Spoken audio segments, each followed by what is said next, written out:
নমস্কার, আমি রূপা। আজকে শুভ নববর্ষের প্রীতি ও শুভেচ্ছা জানাই আপনাদের। ভালো থাকুন, সুস্থ থাকুন। এবার আমার লাঞ্চ মেনু দেখাচ্ছি। এটা হলো আলু আর চিংড়ি মাছ দিয়ে, এই যে চিংড়ি মাছ আর আলু দিয়ে এটা মাংসের মতো করে রান্না করেছি।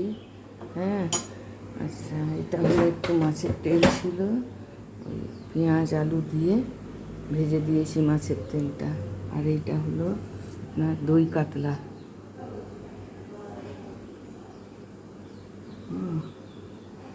আর এই ভাত হচ্ছে।